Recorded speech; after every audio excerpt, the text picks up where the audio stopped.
morning. Welcome to week 4, October 1st, 2011. It's about 1:30 on a Saturday. No recap this week. Just want to let everybody know that because I was out late too many days this week, and I'm going to be out late tomorrow. So I thought I better do the recap today, or the prediction today, so we don't lose that also. If I'm out late tonight, then no prediction tomorrow probably. Anyways, how'd you like the new sign? Pretty nice, huh? Didn't cost any extra, so we're moving into the big time. Well, I like to start off with the Cristobal Tigers versus All Voltage. Arian Foster's nursing a hammy, which we all know, playing against the Steelers this week, and they're ranked 12 overall against the rush, allowing 99.3 yards per game. But I'm guessing he's going to split that now, being that he's still nursing the hammy with, I think, Ben Tate. And if they're only offering up 99.3 yards, I think that divides into 49.7 or something. You know how my math is. And let's throw in a touchdown for him. Be generous. He'd probably end up with about 10.9 points total. ESPN's predicting 9.1 points for Jonathan Stewart, who's playing against Chicago, who's 25th overall in he's 25th overall in rushing and 18th overall against. Yeah, never mind. Wow, he's 18th there. Let's just say that Jonathan Stewart, I think, is a better pick. The Texans are 18th against the run. I was trying to say it. I don't know why I couldn't. So if it was me, I might just sit Foster, play Jonathan Stewart. Anyways, it doesn't matter what I would do. I've been checking the charts, and it seems to favor Cristobal Tigers. Should their coach make the right decision and play all the right players and do the right thing, and he probably has a really, really good chance to win. However,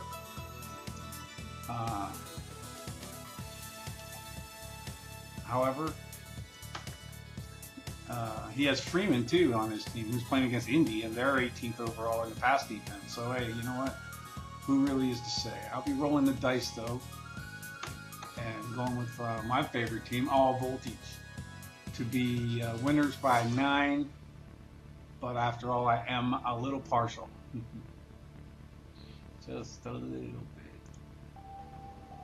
All right. Well, continuing on here. I notice you can't see here in the this. I don't know if you can see this part here.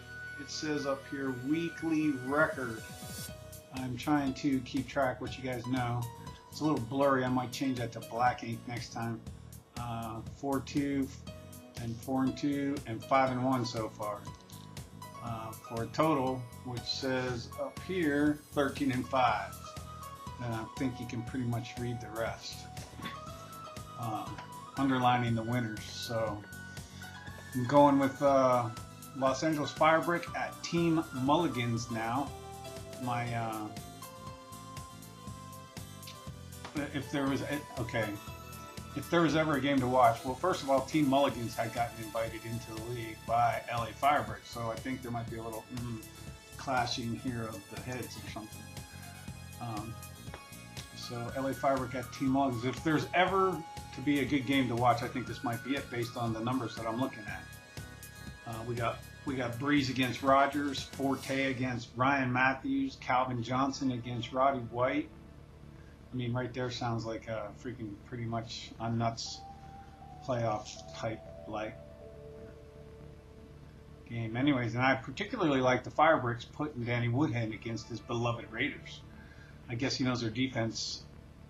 They allow 120 yards and 3 rushing touchdowns per game, so put it in Woodhead. Maybe you get 1 or 2 of them. Mulligans, on the other hand, has Anquan Bolden starting this week against the Jets, who blew it last week. Pretty much sure Rex Ryan is going to have his defense playing better, so I'm not in love with this start. Rex Ryan, kind of a defensive-minded guy. So I'm pretty sure he's going to have a word or two to say to them and make sure that they straighten out that kink out. I also think Jacksonville's Mike Thomas will have a better week this week. But with my tarot cards telling me about the matchups, they favor Firebrick. So without further ado, the Dicken prediction is Firebrick to be the victor. Okay, well, I don't know if it would be easier for me to let you guys know that I go through these matchups in like an order, and if I can see all the team guys, and I can see who's playing who, and what the matchups are kind of like, and maybe it's easier if you have your computer on and with the teams that I'm talking about up, and you can kind of follow. I don't know if it's more confusing just hearing me blurt off names or whatever, but that's how I do it. So like it'll be East End Vandals now at Big JW. So if you have East End Vandals up with their current matchups or preview, you'll be able to see what kind of follow along if you want, whatever. Anyways, East End Vandals at Big JW. ESPN has Big JW favored by 8 with the current lineup that's in. And you got to remember now, these lineups that are in, and I'm going based on my predictions can only be based on if they play the right players, when they play the right players. But the current lineup that's in is the one that ESPN rates its matchups on. So W is being favored by 8. I believe that if he changes his lineup a little bit, that could go up. And I'm a big fan of Eric Decker this week, and Ben Tate, who is listed as probable, and both of them should do well. Ben Tate should do well. I mean, he's split with Aaron Foster, but I think he's going to do good, and so is, like I said, I'm a fan of Eric Decker this week. East End Vandals has Vic, of course, for the very least to start the game. But he's playing against the almighty powerful San Francisco 49ers. And he's liable to just get killed in this game, I think. I mean, has he even played a whole game yet this year? I'm not even sure. Maybe, I don't know. So I predict a small showing up for the victor, and whining like he does, even the refs are going to want to take a shot at him, I think. Sean Green versus the Ravens D, good luck there. Maybe start Hulu, huh? I'm really not sure about this one, but my conclusions are going to be based on the matchups in favor of East End Vandals in a close one. All right, so now we're at the Baldwin Park Hulkamaniacs. Well, we're not at there. We're at the Dicken Prediction, and we're taping that right now. Baldwin Park Hulkamaniacs is actually at Team SMB. Let's talk about the Baldwin Park Hulkamaniacs for a bit. First of all, Flacco hits the lottery last week, okay? 40.2 points. Are you kidding me?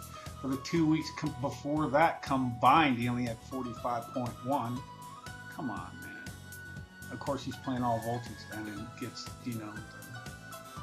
this alone enabled a win for the Hulksters last week, beating out my favorite team, all voltage, only by 6.3 points. I'm telling you what, if Flacco didn't fall in the freaking lottery bucket there, they should not have won that game. Pure luck. Well, luck is a lot to say. My friend Greg Clark, or Team GMC, says, quote, "I'll take luck over skill any day." So there must be a point to that somewhere. But I don't see it this week. He's playing. I don't see it this week playing the Jets and all. Flacco is playing the Jets and all. The Jets defense is first overall against the pass with a 64.1 rating. Team SMB's quarterback Tony Romo's facing off with the number 3 defense, the Detroit Lions. With the Lions have a 69.1 rating. So let's throw them out. Let's call that like a wash or whatever, and let's take a look at the running backs. We got Adrian Peterson in this one. This should be a breakout game, and I think we'll see a lot of AP like we're used to seeing from years past. I think that AP is going to have a huge day. Now on the other side we got Reggie Bush and Thomas Jones. Not so much huge day for them. Well, maybe Jones of KC, he may do better than usual, but what's that really mean? He's totaled for the entire year so far with 7.6 points, and while the Vikings will they suck at run defense, so taking all that into consideration, looking at the cards, checking the charts, I'm liking Team SMB to win in this game. I know you guys probably don't realize this or recognize the fact that, I like the Redskins. Don't have a clue why I'm sharing that with you right now. I just wanted to let you know, in case you never recognized the logo or the, on the sidelines hat or anything. By the way, one of the ugliest hats I saw was one of the sideline hats that Rex Ryan had on the other day. It was pink stripes on the green Jets green hat with their logo in the middle. I don't know. It was pretty bad. Anyways, brings up Claysburg Brick Bats at Parking Lot Pimps. The Bats are favored huge in this game. They're favored by 23 points by ESPN. But let me tell you something, guys. This is not ESPN. This is the Dicken Prediction. And here, we don't see it that way. I expect Chris Johnson to have a big day.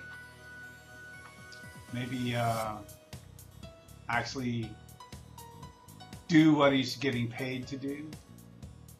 But he can't win this game by himself. This team can't just rely on Chris Johnson to win this by himself. The Pimps need to make some roster adjustments, okay, if they're going to win this week. That being said, not liking Turner's chances this week. Seattle scares me at home. They have a crazy defense. I don't know. They just make me nuts at them playing at home. However, I like Michael Bush against the Patriots, though. He should probably get a score and probably have his best week so far to date this season. The Patriots allow 4.3 yards per rushing attempt, and they're dead last against the pass. So I think that's going to, they're playing the Raiders, and I'm a huge Raider fan this week. I want them to go in and just, maybe I'm not so much a big Raiders fan as I am hating on the Patriots. Anyways, they're going to have to be watching McFadden. That should help Michael Bush quite a bit. We'll see. I don't know. Anyways, this Cam Newton dude, 4th best quarterback overall in the league. What a stat for a rookie, huh? Pretty good. So I think this could be my upset pick of the week. If it weren't for the next matchup coming up, I'd probably say that this would be the upset pick of the week. But I see the Stars in Claysburg have seemed to move on, and they have aligned themselves in the parking lot. I'm taking Pips to win this week. Maybe I'm staying out too late. I should stop doing that. So I think I took the Pimps to win. Wow. Pretty crazy, huh? Pimps to win.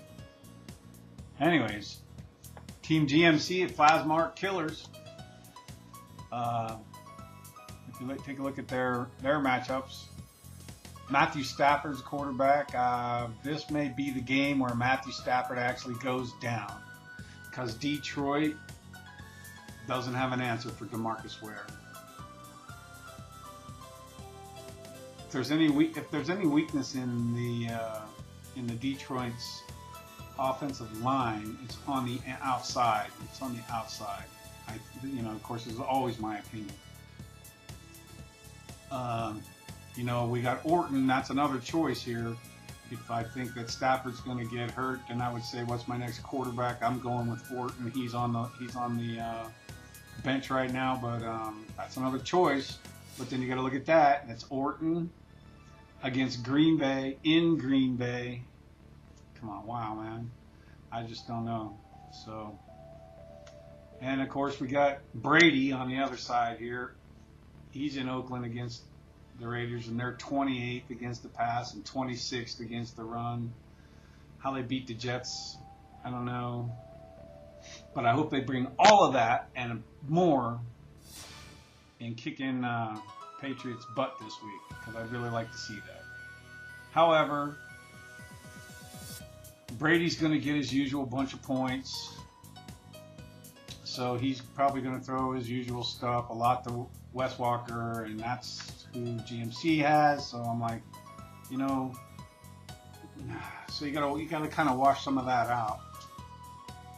But who I do like this week is I like Frank Gore against the Eagles rushing defense. The Eagles rushing defense, it's dead last against the run. Frank Gore's due to light it up. He's kind of feeling better right now. I don't think he's nursing any problems right now. He may be, I don't know, I haven't really checked into that so much. So I'm looking for Gore to have a big day. This will probably be his breakout week.